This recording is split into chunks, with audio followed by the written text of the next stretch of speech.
এই, আরে কি করছেন আপনি? মাথা ঠিক আছে আপনার? আরে আজব তো, কি সমস্যা কি আপনার? কি করছেন আপনি?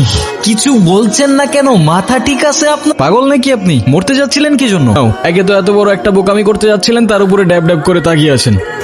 ভ্যাম্পায়ার নাকি আমি? ডোন্ট ওয়ারি, রক্ত খাবো না আপনার। সেকেন্ড, একটু পানি খেয়ে নিই। একে তো সুইসাইড করতে যাচ্ছিল, তার উপরে ড্যাব ড্যাব করে তাকিয়ে আছে। Thank you. দেখেন, আমি জানি না আপনি কে, তবে এতটুকু জ্ঞান তো দিতেই পারি যে আপনার কষ্ট যতদিন আপনার ভেতরে চেপে রাখবেন না, সেটা বিষ হয়ে ভেতর থেকে আপনাকেই খেয়ে ফেলবে। এখন বলুন, এই বোকামিটা কেন করতে যাচ্ছিলেন? ডোন্ট ওয়ারি, আমি কাউকে বলবো না, আর বলার মতো তেমন কেউ নেইও আমার, না পরিবার না বন্ধু। তো আমি, আমার ক্যামেরা, আমার ওয়াটার বটল। কি ভাবছেন আমাকে বললে আপনার লাভ ছাড়া ক্ষতি নেই?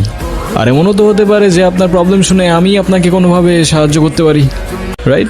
আমি প্রেগনেন্ট, ভালোবেসেছিলাম, বিশ্বাস করেছি, কিন্তু ভাবিনি সে ভালোবাসা এইভাবে শাস্তি হয়ে ফিরে আসবে।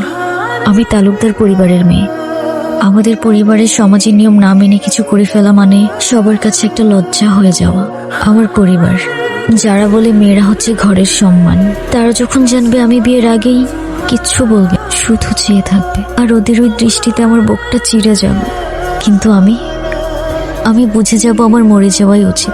ভেবেছিলাম এখান থেকে ঝাঁপ দিলে হয়তো সব ঝামেলা এখানেই থেমে যাবে, না অপমান না দোষ, কোনো কিছুরই সম্মুখীন হতে হবে না, ওর চিৎকারটা এখানেই থেমে যাবে।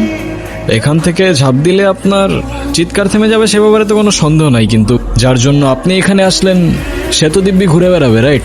কোথায় সেই হারামজাদারা? কোথায় আপনার বয়ফ্রেন্ড? কোথায় সে? দেখ রাফিস, ওর সাথে অনেক দিন ধরে আসস, এখন কিন্তু ওর বাসা থেকে রীতিমতো বিয়ের জন্য চাপ দিতেছে। হ্যাঁ, এটা তো আমি জানি, কিন্তু আমি যদি এখন বিয়েতে ঢুকে পড়ি তাহলে তো আমার সব প্ল্যান শেষ।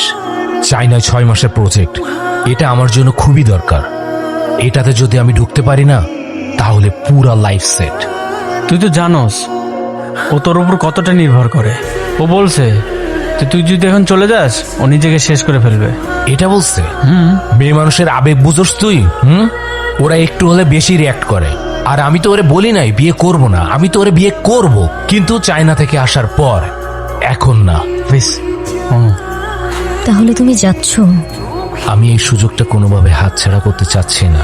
এই না প্রজেক্ট, এটা আমার ফিউচারের জন্য খুবই দরকার। আর আমাকে দরকার নেই তোমার? তুমি কি একটাবারও ভেবেছো তুমি চলে গেলে এরপর কি হবে?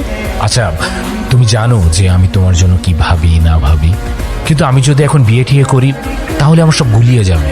তার মানে আমি সব গুলিয়ে দিচ্ছি? তুমি কেন বুঝতে চাচ্ছ না? আমি যদি 6টা মাস সবকিছু ভালোভাবে হ্যান্ডেল করি তাহলে আমরা একটা স্টেবল লাইফ পাবো। তুমি তোমার লাইফটা গুছাচ্ছ, সেখানে আমি কোথাও নেই। রাফিজ, প্লিজ তুমি তোমার পরিবারকে নিয়ে একটাবার আমার মামার সাথে কথা বলো। তোমার এক্ষুনি বিয়ে করতে হবে না, তুমি যা করো চায়না থেকে এসেই করো। আমার মামা, নানু ভাই সবাই রীতিমতো পাগল হয়ে যাচ্ছে বিয়ের জন্য। আমাকে শুধু 7 দিন সময় দিয়েছে, আমি আর পারছি না। রাফিজ, তুমি কেন বুঝতেছো না? সারাক্ষণ শুধু কান্নাকাটি করবা আর নিজেরটাই ভাববা। একটু আমারটা ভাবতে শিখো। যদিও আমি এর বিপক্ষে, কিন্তু আপনি চাইলে তো।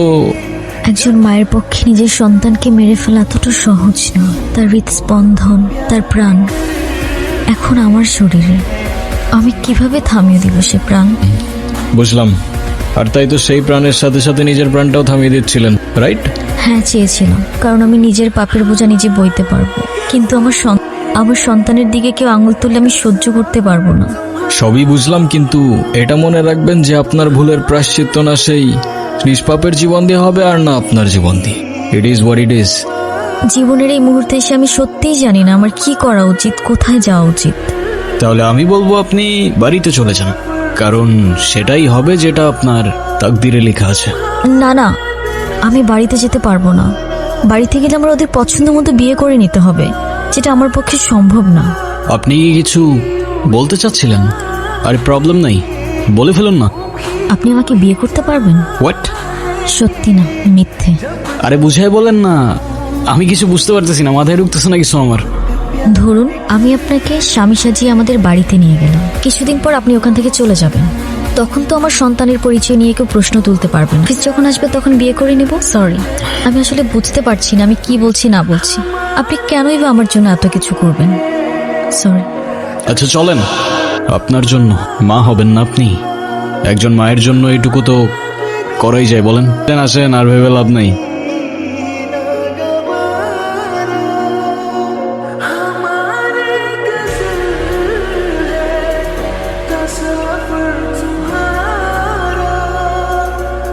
পানি খাবো, কি?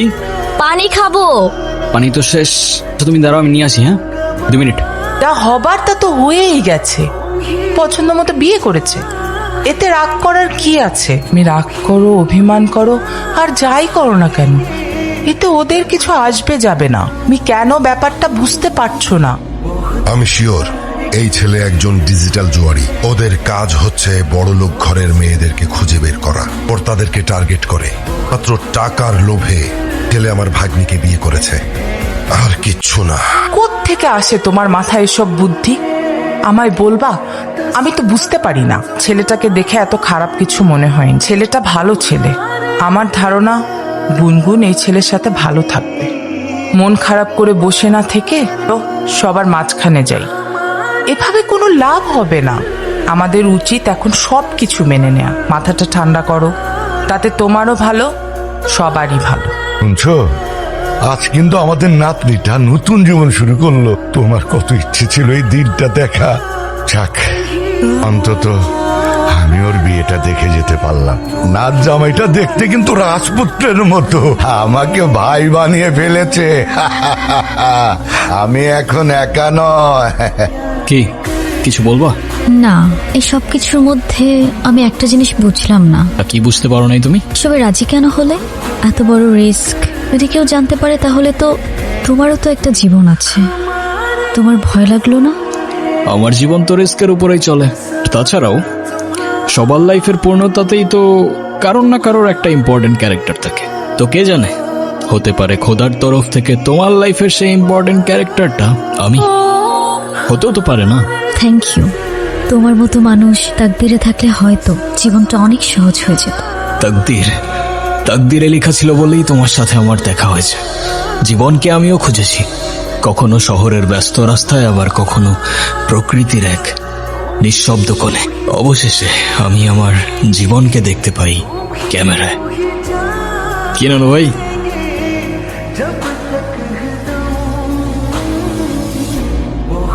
আচ্ছা ভাই, তোমরা তো নিজেরাই পছন্দ করে বিয়ে করছো, তা তোমাদের প্রথম দেখা হয়েছিল কোথায়? ঢাকায়। গাজীপুর। মানে ঢাকায় গাজীপুর সাফারি পার্কে। আসলে নানু ভাই, আমি সাফারি পার্কে ঘুরতে গিয়েছিলাম, ওখানেই আতিফের সাথে আমার প্রথম দেখা হয়। সেটা তো বুঝতেই পারছি। সেখানে গিয়ে বাঘ, ভাল্লুক, হনুমান এ সমস্ত দেখার পরে আসার সময় একটা শিয়াল ধরে নিয়ে চলে এসেছিস। হেই, তুই থামবি?